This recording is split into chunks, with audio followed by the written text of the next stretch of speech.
My best friend became my babysitter and tried to steal my child, so I exposed her plan and destroyed her entire life. What started as a trusted friendship ended with me discovering the most horrifying betrayal imaginable and making sure she paid for every lie she told. When I found out I was pregnant at 25, I was terrified. My boyfriend Jake had left the moment I told him about the baby, claiming he wasn't ready for the responsibility. I was completely alone, facing motherhood with no support system and barely enough money to take care of myself, let alone a child. That's when my best friend Rachel stepped in like an angel. Rachel and I had been friends since college, the kind of friendship where you tell each other everything and support each other through every crisis. She was successful, unmarried, and had always been the responsible one between us. When she found out about my situation, she immediately offered to help. "You're not doing this alone, Maya," she said, holding my hands across the coffee shop table. "I'm going to be here for every step of this journey." Rachel was true to her word. She drove me to every doctor's appointment, helped me shop for baby clothes, and even started researching childcare options for when I went back to work. She was more excited about my pregnancy than I was, constantly talking about how she couldn't wait to meet our baby. I thought it was sweet how invested she was. I had no idea it was the first red flag. When my daughter Lily was born, Rachel was in the delivery room with me. She held my hand through every contraction and was the first person to hold Lily after the doctors and nurses. The look on her face when she held my newborn daughter was pure love and wonder. "She's perfect, Maya," Rachel whispered, tears streaming down her face. "She's absolutely perfect." Rachel visited us in the hospital every day, bringing flowers, food, and gifts for Lily. She knew more about newborn care than I did, having read dozens of parent books during my pregnancy. When I struggled with breastfeeding, she found me a lactation consultant. When I couldn't afford the premium diapers, she bought them for us. "This is what friends do," she would say whenever I tried to thank her. Lily is like my own niece. After we came home from the hospital, Rachel practically moved in with us. She would arrive early in the morning and stay until late at night, helping with feedings, diaper changes, and giving me breaks to sleep. I was struggling with postpartum depression and exhaustion, and Rachel seemed to be the only thing keeping me sane. "I don't know what I would do without you," I told her one evening as she rocked Lily to sleep. "You'll never have to find out," she replied, not taking her eyes off my daughter. When my maternity leave ended and I had to return to work, Rachel offered to become Lily's full-time babysitter. She had recently left her corporate job, claiming she wanted a career change, and offered to watch Lily for a fraction of what I would pay a traditional daycare. "It's perfect," she explained. "I get to spend time with Lily, you save money, and you know she's in the best possible hands." It seemed like the ideal solution. Rachel loved Lily, Lily seemed comfortable with her, and I could afford to keep working without going broke paying for childcare. I should have questioned why someone with Rachel's education and career prospects would want to become a babysitter. I should have wondered why she was so eager to completely restructure her life around my child. But I was exhausted, overwhelmed, and grateful to have help. The arrangement worked beautifully at first. Every morning, I would drop Lily off at Rachel's apartment before work. Rachel had completely baby-proofed her place and bought everything a baby could need: high-end cribs, toys, clothes, and equipment that cost more than what I made in a month. "I want Lily to have the best," she would say, when I commented on how much she was spending. Rachel would send me photos throughout the day. Lily playing with toys, taking naps, eating meals. She documented every moment of my daughter's day better than I did. She even started a photo album and baby book for Lily, something I hadn't had time to do myself. After a few months, I started noticing changes in Lily's behavior. She would cry when I picked her up from Rachel's apartment, reaching back toward Rachel with her little arms. She seemed more comfortable with Rachel than with me, settling down faster when Rachel held her. "It's normal," Rachel assured me when I expressed concern. "Babies get attached to their primary caregivers. I spend more waking hours with her than you do." That comment stung, but Rachel was right. Between my work schedule and commute, I was only seeing Lily for a few hours in the evening and on weekends. Rachel was with her 8 to 10 hours a day, 5 days a week. I started feeling like a visitor in my own daughter's life. Things got worse when Lily started saying her first words. Rachel called me at work one day, practically screaming with excitement. "Maya, you'll never guess what happened. Lily said her first word." I felt my heart race with excitement and disappointment. I had wanted to be there for that milestone. "What did she say?" I asked. "Mama," Rachel said. She looked right at me and said, "Mama, clear as day." My stomach dropped. She called you Mama?" "Well, yes, but that's normal," Rachel said quickly. "All babies call their caregivers Mama at first. She'll learn to distinguish between us eventually." But Lily never did learn to distinguish between us. Whenever she said Mama, she was looking at Rachel, not me. When she got hurt, she reached for Rachel. When she needed comfort, she wanted Rachel. I felt like I was losing my own daughter. I tried to talk to Rachel about it, suggesting that maybe we should work on getting Lily to call me Mama and her something else, but Rachel always had an excuse. "It's confusing for babies to have different names for caregivers." She would say, "Let's wait until she's older to make those distinctions." Or, "The most important thing is that she feels loved and secure. Labels aren't important." But they were important to me. I wanted my daughter to know who her real mother was. Around Lily's first birthday, I noticed that Rachel had started making decisions about Lily without consulting me. She scheduled a pediatrician appointment when Lily had a cold. She signed Lily up for a music class. She even planned a birthday party at her apartment, inviting her own friends and family. I thought it would be easier since all of Lily's toys and supplies are here. She explained when I questioned the party location. At the birthday party, I felt like a guest rather than the mother. Rachel's family and friends fawned over Lily, and several people made comments assuming Rachel was the mother. "She looks just like you, Rachel," one woman said.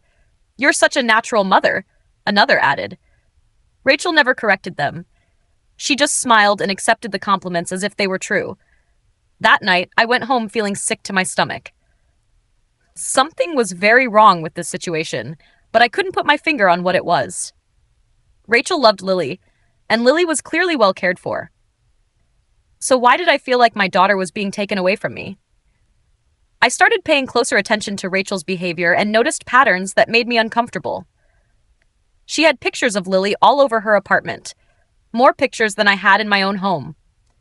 She had started referring to Lily as my baby in conversations. She had even bought a car seat for her own car so she could take Lily places without asking me. When I mentioned potentially changing our childcare arrangement, maybe sending Lily to a traditional daycare a few days a week so I could have more time with her, Rachel became upset. "You can't be serious," she said. "Lily needs consistency. Moving her around to different caregivers will traumatize her." "She's my daughter, Rachel. I should get to decide what's best for her."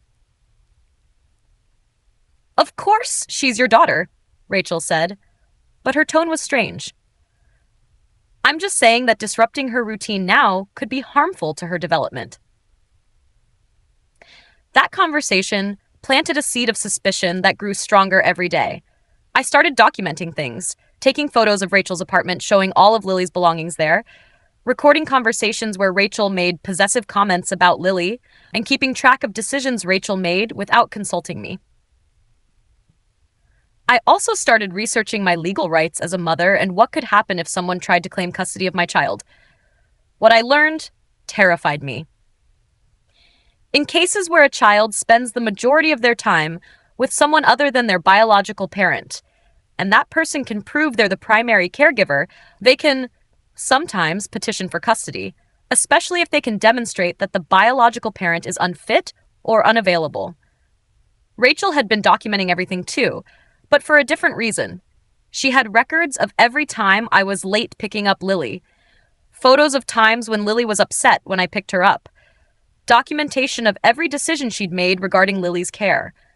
She was building a case against me. My suspicions were confirmed when I decided to do a surprise pickup one day. I told Rachel I would be there at 6 p.m. as usual, but I left work early and arrived at 3 p.m. instead. I used my key to Rachel's apartment. She had given me one for emergencies and walked in quietly. What I heard made my blood run cold. Rachel was on the phone in the kitchen while Lily played in the living room. I know it's been over a year, but I think I'm finally ready to move forward, she was saying. Maya's a good person, but she's not fit to be a mother. She works too much, she's always stressed, and Lily barely knows her. I crept closer to hear more. Yes, I've been documenting everything. I have proof that I'm Lily's primary caregiver. I feed her, bathe her, take her to doctor's appointments, everything. Maya just shows up to pick her up and drop her off like she's a pet being boarded. My heart was pounding so hard I thought it might burst from my chest. I've talked to a lawyer about the process. Since Maya is a single mother with no support system, and I can prove I've been the primary caregiver for over a year, I have a good chance of getting custody, especially if I can demonstrate that removing Lily from my care would be harmful to her emotional development. I had heard enough. I quietly backed out of the apartment and sat in my car, shaking with rage and terror. My best friend, the person I trusted most in the world, was planning to steal my daughter. But she had made one crucial mistake. She didn't know I had heard her conversation. That night, I started planning my counterattack. First, I contacted a family lawyer and explained the situation. She confirmed my worst fears. Rachel did have grounds to petition for custody, and given Lily's apparent attachment to her, a judge might consider her case. The good news, my lawyer said, is that biological parents have strong rights, especially when there's no history of abuse or neglect. But you need to start documenting your relationship with Lily and taking back control of the childcare situation immediately. I also hired a private investigator to look into Rachel's background and motivations. What he found was disturbing. Rachel had been researching surrogacy and adoption for years before my pregnancy. She had applied to several adoption agencies, but had been rejected due to her single status and some psychological evaluation concerns. She had also undergone fertility treatments that had failed. She hadn't randomly decided to help me out of friendship. She had been planning to get a baby through me from the beginning. The private investigator also discovered that Rachel had been telling people in her life that she was Lily's mother. She had enrollment paperwork filled out for preschools listing herself as the parent. She had even started the process of adding Lily to her health insurance as a dependent. She wasn't just planning to steal Lily, she was already pretending to be her mother. Armed with this information, I began my counteroffensive. First, I started changing our routine gradually. I began picking Lily up earlier from Rachel's and spending more time with her on weekends.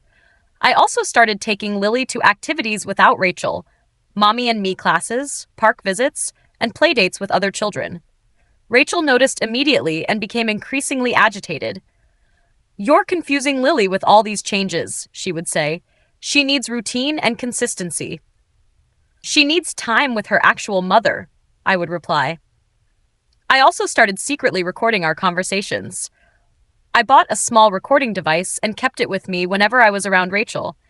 Within weeks, I had hours of audio of Rachel making possessive comments about Lily and criticizing my parenting. The most damning recording came when I told Rachel I was considering finding a new childcare arrangement. "You can't take Lily away from me," she said, her voice rising. "I'm the only mother she's ever known. You're at work all day. You're practically a stranger to her. I'm her biological mother, Rachel." "Biology doesn't make you a mother," she snapped. "I'm the one who's raised her, cared for her, loved her every day. You just show up when it's convenient." "She's my daughter." "She's our daughter," Rachel said, and then seemed to realize what she had revealed. "I mean, I just care about her so much. I love her like she's my own." But it was too late. She had shown her true feelings. 2 weeks later, Rachel made her move. I received legal papers stating that she was petitioning for emergency custody of Lily based on my alleged neglect and Lily's established relationship with her as the primary caregiver. The papers claimed that I was an unfit mother who had abandoned my parental responsibilities to Rachel, that Lily viewed Rachel as her mother, and that removing Lily from Rachel's care would cause severe emotional trauma. She had also filed for a temporary restraining order preventing me from removing Lily from her care until the custody hearing. I was simultaneously furious and terrified, but I was also prepared. At the emergency custody hearing 3 days later, Rachel presented her evidence, photos, documentation, and even a video of Lily crying when I picked her up from her apartment. Her lawyer painted a picture of a devoted caregiver who had stepped in to raise an abandoned child. The biological mother prioritized work over family. Miss Rachel has been the only consistent parental figure in this child's life, her lawyer argued. She has provided a stable, loving home while the biological mother has essentially used her as unpaid childcare. Then it was my turn.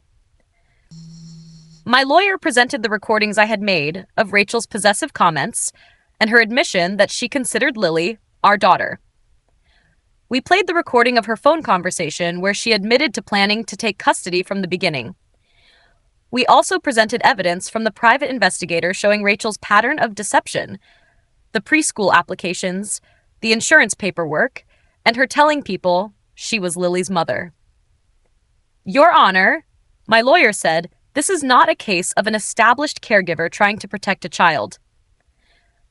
This is a case of calculated deception and emotional manipulation designed to separate a child from her biological mother. We presented evidence that Rachel had been planning this from before Lily was even born, that she had positioned herself as an indispensable caregiver specifically to build a custody case. Most damaging was a recording where Rachel admitted that she had been documenting everything to use against me, and that she believed taking Lily away from me would be what's best for everyone. The judge was not impressed with Rachel's case. Miss Rachel, the judge said, while I appreciate your dedication to this child's care, it appears you have deliberately created a situation designed to undermine the biological mother's relationship with her child. This court does not look favorably on manipulation tactics disguised as childcare. The custody petition was denied, the restraining order was lifted, and I was awarded full custody of my daughter. But I wasn't done with Rachel yet. Using the evidence I had gathered, I filed charges against Rachel for fraud, for the insurance and preschool applications where she claimed to be Lily's mother, identity theft, for using my daughter's information without permission, and harassment. I also sued her for emotional distress and legal fees. The criminal charges resulted in Rachel being arrested and charged with multiple felonies. The civil suit resulted in her having to pay me $50,000 in damages. But the real destruction came when I made all the evidence public. I created a detailed social media post explaining what Rachel had done, including the audio recordings of her admitting to planning to steal my child. I tagged all of her friends and family members, making sure everyone in her life knew what kind of person she really was. The post went viral locally. Rachel became known as the woman who tried to steal her best friend's baby. Her professional reputation was destroyed. Her family was horrified and cut contact with her. Her friends abandoned her. She lost her apartment when she couldn't make rent due to legal fees. She couldn't find work because everyone knew her story. She had to move to another state to try to start over. But I made sure her reputation followed her. Every time she tried to get a job or make new friends, I would make sure the right people knew about her history. Rachel had tried to steal the most precious thing in my life. I made sure she lost everything in return. Looking back, I realized that Rachel had been manipulating me from the moment she found out I was pregnant. Her offer to help wasn't born from friendship. It was part of a calculated plan to insert herself into my daughter's life and eventually replace me. She preyed on my vulnerability as a single mother, made herself indispensable, and then tried to use my dependence on her against me in court. But her biggest mistake was underestimating how far a mother will go to protect her child. Today, Lily is 5 years old and has no memory of Rachel. We found a wonderful daycare where Lily thrives, and I've built a strong support network of real friends who respect boundaries and understand that I'm Lily's mother. I still have trust issues when it comes to childcare and friendships, but I've learned to trust my instincts. When something feels wrong, it usually is. Rachel never attempted to contact us again after the criminal trial. I heard through mutual acquaintances that she moved across the country and changed her name. I hope she got the psychological help she clearly needed. but I also hope she never gets the opportunity to prey on another vulnerable mother. The experience taught me that sometimes the people closest to us can be the most dangerous. Rachel didn't just want to help with my baby. She wanted to be the mother. She was willing to destroy my relationship with my own daughter to fulfill her own twisted maternal fantasies. But it also taught me how strong I could be when my child's welfare was at stake. I went from being a naive, grateful friend to being a fierce advocate for my daughter's rights and my own parental authority. Some people have criticized me for being too harsh in my revenge against Rachel, saying that she was mentally ill and needed help rather than punishment. But I don't regret any of it. She tried to steal my child through lies and manipulation. She deserved every consequence she faced. Lily is my daughter, and no one will ever take her away from me again.